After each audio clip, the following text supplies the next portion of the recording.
गाड़ियां ठीक करने वाले मैकेनिक ने दुनिया के अमीर तरीन इन्वेस्टर्स को 1 अरब US डॉलर्स का चूना लगा दिया, जो कि करीब 8,500 करोड़ रुपए बनते हैं। ये काम उसने अमेरिका जैसे मुल्क में रहकर खुल्लम खुल्ला करने की हिम्मत की। ना ही वो उधार लेकर भागा और ना ही उसने कोई बैंक डकैती की, बल्कि ये सारे पैसे उसने सोलर पैनल्स बेचकर हासिल किए। उसकी प्लानिंग इतनी खतरनाक थी कि दुनिया के बड़े बड़े इंडस्ट्रियलिस्ट भी उसके जाल में फंस गए। पर आखिर उसने ऐसा भी क्या कर दिया? कौन था वो शख्स जो वॉरेन बफेट जैसे इन्वेस्टर्स को भी अपने जाल में फंसा बैठा, और सबसे बढ़कर उसका भांडा कैसे फूट पड़ा? ज़ेम टीवी की वीडियोस में एक बार फिर से खुशामदीद। नाजरीन, कैलिफोर्निया के 36 साला जेफ कार्पोफ ने अपनी बीवी के साथ मिलकर कार रिपेयरिंग का एक बिजनेस शुरू किया, जिसमें दोनों बतौर मैकेनिक अपने बच्चों के लिए रोजी रोटी कमाते थे। लेकिन कुछ ही अरसे बाद उनका ये बिजनेस ठप हो गया और अब उनके लिए बच्चों का पेट पालना मुश्किल हो गया था। जेफ के जहन में अमीरी का भूत सवार था, लिहाजा वो अपना ख्वाब पूरा करने के लिए हर वक्त कुछ न कुछ करता रहता। लेकिन नाकामी हमेशा उसका मुकद्दर बनी रही। जब उसकी फाइनेंशियल कंडीशन बहुत पतली हो गई तो उसने ड्रग्स बेचना शुरू कर दी ताकि अपने बच्चों का पेट पाल सके। धीरे धीरे उसके ऊपर कर्जा चढ़ने लगा, घर का रेंट और दीगर बिल्स अदा करना मुश्किल होने लगे, और ड्रग्स बेचकर ये सब करना भी उसे कोई अच्छा ऑप्शन नहीं लगता था। इसीलिए वो नौकरी ढूंढने की कोशिश करने लगा। आखिरकार उसे एक सोलर पैनल सेल्समैन की जॉब मिल गई। वो सोलर पैनल सेल करने के लिए दिन भर लोगों से मीटिंग्स करता, और इसी वजह से उसे लोगों का फीडबैक जानने का मौका मिलता रहता। कुछ ही अरसे के बाद उसने रियलाइज किया कि लोग सोलर पैनल्स खरीदने में इंटरेस्टेड तो हैं, लेकिन उनको खौफ है कि उनके सोलर पैनल्स कहीं चोरी ना हो जाएं। जेफ कार्पोफ इसी खौफ को खत्म करके बहुत सारा पैसा बना सकता था, क्योंकि अब उसे एक सॉलिड आइडिया मिल चुका था। उसने सोचा कि क्यों ना कुछ ऐसा किया जाए जिससे लोगों के सोलर पैनल्स महफूज बनाए जा सकें। अगर इन पैनल्स को किसी ट्रक या ट्रेलर पर फिक्स कर दिया जाए और दिन भर इस्तेमाल करने के बाद रात को उन ट्रक्स को महफूज मकाम पर पार्क कर दिया जाए, तो ये एक अच्छा ऑप्शन हो सकता है। प्लान तो बहुत अच्छा था, लेकिन एक मसला था कि जेफ कार्पोफ पढ़ा लिखा नहीं था, यानी इस प्लान को कैसे कामयाब बनाना है इसकी टेक्निकल नॉलेज उसके पास नहीं थी। लिहाजा उसने अपने ब्रदर इन लॉ को कांटेक्ट किया, जो कि एक मैकेनिक था। कुछ अरसे की मेहनत के बाद दोनों ने एक मोबाइल सोलर जनरेटर तैयार कर लिया। ये एक फ्रेम पर मुश्तमिल था जिसके नीचे टायर्स लगे हुए थे, और इस फ्रेम के ऊपर सोलर पैनल्स को फिक्स किया गया था। सोलर पैनल्स यूज करने के बाद इनको दोबारा लॉक करके महफूज जगह पर पार्क किया जा सकता था। दूसरी जानिब पोर्टेबल डीजल जनरेटर्स भी मार्केट में मौजूद थे, और वो भी जेफ कार्पोफ के आइडिया की तरह ही काम करते थे। बस फर्क इतना था कि जेफ सोलर एनर्जी का इस्तेमाल कर रहा था। पोर्टेबल जनरेटर्स की मार्केट 3 अरब US डॉलर्स थी। इस मार्केट का मुकाबला कैसे करना है, या लोगों को डीजल जनरेटर से सोलर जनरेटर की तरफ कैसे रागिब करना है, इसके बारे में ना ही जेफ को कोई आइडिया था और ना ही उसके ब्रदर इन लॉ को। लेकिन किस्मत उन पर मेहरबान थी। उनकी कार रिपेयर शॉप पर वॉटसन नामी एक कस्टमर आया करता था, जो कि खुद एक सॉफ्टवेयर प्रोफेशनल था। जब उसे जेफ की इन्वेंशन के बारे में पता चला तो उसने उन्हें एक कंपनी बनाने की ऑफर की। कंपनी का नाम DC सोलर रखा गया, और इसमें वॉटसन और उसकी टीम भी शामिल हो गई, जो कि मार्केटिंग का डिपार्टमेंट संभालने लगे। सबसे पहले आम पब्लिक को टारगेट करने के बजाय उन्होंने बड़ा काम करने का सोचा। उन्होंने सबसे पहले हॉलीवुड को टारगेट किया, क्योंकि उस वक्त मूवी सेट पर डीजल जनरेटर्स इस्तेमाल किए जाते थे, जो कि बहुत शोर पैदा करते, और इस कंडीशन में DC सोलर कंपनी के मोबाइल सोलर जनरेटर्स एक अच्छा ऑप्शन हो सकते थे।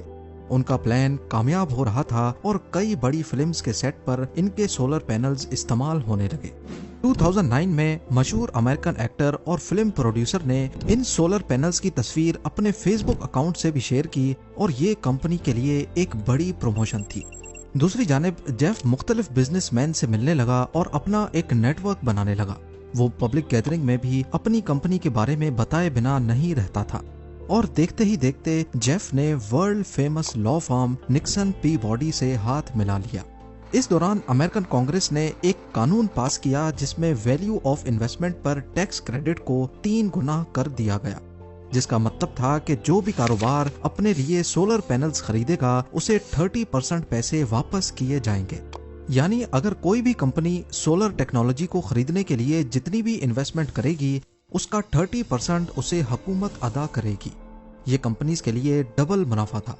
सोलर पैनल से वो बिजली की कॉस्ट भी बचा सकते थे और 30% हुकूमत से भी ले सकते थे। गवर्नमेंट की इस धमाकेदार ऑफर के साथ ही जेफ की कंपनी डीसी सोलर भी एक नया पैकेज मार्केट में ले आई, जिसमें कहा गया कि अब कोई भी कंपनी उनसे सोलर पैनल्स सिर्फ 30% एडवांस देकर खरीद सकती है और बाकी का 70% वो किस्तों में अदा कर सकते हैं। डीसी सोलर की ऑफर इतनी धमाकेदार थी कि कोई भी उसे मना नहीं कर सकता था, क्योंकि सपोज करें कि 1 लाख रुपए के सोलर पैनल्स हैं, जिसका 30% यानी 30,000 रुपीज अदा करके डीसी सोलर से पैनल्स बुक करवाए जा सकते थे और वही 30% गवर्नमेंट उनको कैश बैक की सूरत में वापस करेगी। यानी बिना कोई पैसे खर्च किए लोग मोबाइल सोलर पैनल्स लगा सकते थे और बाकी का 70% उनको वैसे ही किस्तों में डीसी सोलर को देना था, जो वो बिजली का बिल बचाकर आसानी से जमा कर सकते थे। ये एक विन विन सिचुएशन थी। इसके चलते डीसी सोलर का नेटवर्क तेजी से बढ़ने लगा। 2011 में जेफ एक बेसबॉल मैच देखने के लिए स्टेडियम में मौजूद था जब अचानक उसको मैसेज मिला कि मशहूर पेंट कंपनी शेरविन विलियम्स ने 192 मोबाइल सोलर जनरेटर्स का ऑर्डर किया है। ये जेफ का सबसे बड़ा ऑर्डर था, जिसकी कुल रकम $29 मिलियन थी। इसके अलावा एक अमेरिकन बैंक टैक्स रिडक्शन और जॉब क्रिएशन पर काम कर रहा था और वो डीसी सोलर के साथ मिलकर काम करने की ख्वाहिश रखता था। जेफ ने नकली डॉक्यूमेंट्स तैयार करवाए और फेक स्टैटिस्टिक्स के जरिए अमेरिकन बैंक को ये भरोसा दिलाया कि सोलर जनरेटर्स की डिमांड बहुत ज्यादा हो रही है, जिससे वो अमेरिकन बैंक को कन्विंस करने में कामयाब हो गया और वो अमेरिकन बैंक डीसी सोलर का पहला फाइनेंशियल पार्टनर बन गया। अमेरिकन बैंक का प्लान था कि वो अगले चंद सालों में डीसी सोलर से सोलर जनरेटर्स खरीदकर लोगों को लीज पे दिया करेंगे, जिससे लोगों पर टैक्स और इलेक्ट्रिसिटी बिल्स का दबाव कम होगा। यहाँ तक सब कुछ ठीक चल रहा था और इसमें कुछ भी एबनॉर्मल नहीं था, लेकिन यहाँ से आगे मामला बिगड़ना शुरू हो गया। जो सोलर जनरेटर्स मूवी सेट्स पे इंस्टॉल किए गए थे, उनमें प्रॉब्लम आने लगी और वो बार बार बंद हो जाते थे और ऐसा होना ही था, क्योंकि जेफ और उसके ब्रदर इन लॉ ने बगैर किसी नॉलेज के इनको तैयार किया था। और हैरानकुन बात यह कि अक्सर इंफॉर्मेशन के लिए वो गूगल इस्तेमाल किया करते थे। धीरे धीरे सभी सोलर जनरेटर मालिकान की तरफ से कंप्लेंट्स आने लगी और जब सोलर जनरेटर्स बंद हो जाते तो उन्हें फिर से डीजल जनरेटर्स का सहारा लेना पड़ता था। जेफ, जो कि असल में एक आम आदमी था, जब उसके पास इतनी पैसों की रेल पेल होने लगी तो वो अयाशी में पड़ गया। उसका ध्यान काम से हट गया और उसने झूठ का सहारा लेना शुरू कर दिया। पेंट कंपनी शेरविन विलियम्स के पैनल्स की तैयारी भी जारी थी, लेकिन स्लो स्पीड की वजह से सिर्फ पहली रो वाले पैनल्स तैयार हुए थे और डेडलाइन गुजर चुकी थी। धोखा देने के लिए पिछले वाले पैनल्स को सिर्फ नट बोल्ट्स की मदद से जोड़ दिया गया, जबकि हकीकत में पिछली रो वाले पैनल्स काम नहीं कर रहे थे। लेकिन जेफ अपनी अयाशी में मसरूफ था। उसने एक नया घर और नई गाड़ी भी खरीद ली। जब लोगों को ऑर्डर्स टाइम पे नहीं मिलने लगे तो कोई भी कंपनी इन जनरेटर्स को 5 से 10 साल के लिए लीज पर लेने को तैयार नहीं थी और लंबी लंबी लीज के बगैर डीसी सोलर अपने पुराने इन्वेस्टर्स को रिटर्न्स और लीज पेमेंट्स अदा नहीं कर सकता था। लेकिन जेफ और उसकी टीम ने एक और प्लान बनाया। उन्होंने चुपके से एक नई स्कीम बनाई कि नए बायर्स की लीज पेमेंट को पुराने इन्वेस्टर्स को रिटर्न देने के लिए इस्तेमाल किया जाएगा और इसके अलावा वो खुद को एक सोलर कंपनी डिक्लेयर करते हुए सरकारी खजाने से भी टैक्स क्रेडिट की मद में मिलियंस ऑफ डॉलर्स ले रहे थे। यानी फेक डॉक्यूमेंट्स और डेटा के जरिए अमेरिकन अवाम के टैक्स का पैसा भी डीसी सोलर ही ले रहा था। अब बारी थी इस स्कीम को प्रैक्टिकल बनाने की। इसके लिए जेफ को नए इन्वेस्टर्स की तलाश थी ताकि नए इन्वेस्टर्स से पैसे लेकर पुराने वालों को दिए जा सके। वो हर इन्वेस्टर को फेक डेटा दिखाकर ये जाहिर करता कि जनरेटर्स बहुत ज्यादा तादाद में सेल हो रहे हैं और इस काम के लिए वो बिला वजह जनरेटर्स को एक जगह से दूसरी जगह भेजता ताकि इन्वेस्टर्स को लगे कि जनरेटर्स की डिमांड बहुत ज्यादा है और हर वक्त कोई न कोई डिलीवरी हो रही है। इस तरह इन्वेस्टर्स इस काम को प्रॉफिटेबल समझते हुए इसमें इन्वेस्ट करने को तैयार हो जाते। ऐसी हरकतें करके जेफ ने शेल कंपनी को भी धोखा दिया और उनसे $76 मिलियन हड़प लिए। 2014 में IRS इंटरनल रेवेन्यू सर्विस ने कंपनी की जांच पड़ताल की कोशिश की तो DC सोलर के लीगल रिप्रेजेंटेटिव ने हर तरह से IRS को मुतमईन किया और DC सोलर को बचा लिया। पूरी की पूरी कंपनी इन्वेस्टर्स को मुतमईन करने के लिए स्कैमर बन चुकी थी। असल में जनरेटर सेल ही नहीं हो रहे थे और पब्लिक से कैश कंपनी में आ नहीं रहा था, लेकिन इन्वेस्टर से पैसे लगातार लिए जा रहे थे। जेफ को मजीद बड़े इन्वेस्टर्स की तलाश थी। उसकी खुशकिस्मती थी कि वैली नेशनल बैंक $76 मिलियन का सोलर इक्विपमेंट खरीदना चाहती थी और उन्होंने ऐसी कंपनीज की लिस्ट मंगवा रखी थी जो लीज या रेंट पर सोलर जनरेटर्स प्रोवाइड करती हैं। उस लिस्ट में DC सोलर कंपनी का भी नाम था, जिसके बारे में लिखा था कि वो अपने 80% जनरेटर्स रेंट आउट करते हैं, जबकि हकीकत में ये नंबर सिर्फ 5% ही था। वैली नेशनल बैंक भी इस धोखे का शिकार हो गया। इसी तरह जेफ कार्पोफ ने मशहूर इंश्योरेंस कंपनी गाइको को भी अपने चुंगल में फंसा लिया। ये कंपनी बर्कशायर हाथवे की ही एक ब्रांच है, जिसके मालिक दुनिया के अमीर तरीन लोगों की फहरिस्त में शुमार होते हैं, वॉरेन बफेट। लेकिन यहाँ सवाल पैदा होता है कि इतनी बड़ी कंपनी धोखे में आ कैसे गई। इसके लिए भी जेफ ने बड़ी चालाकी से काम लिया।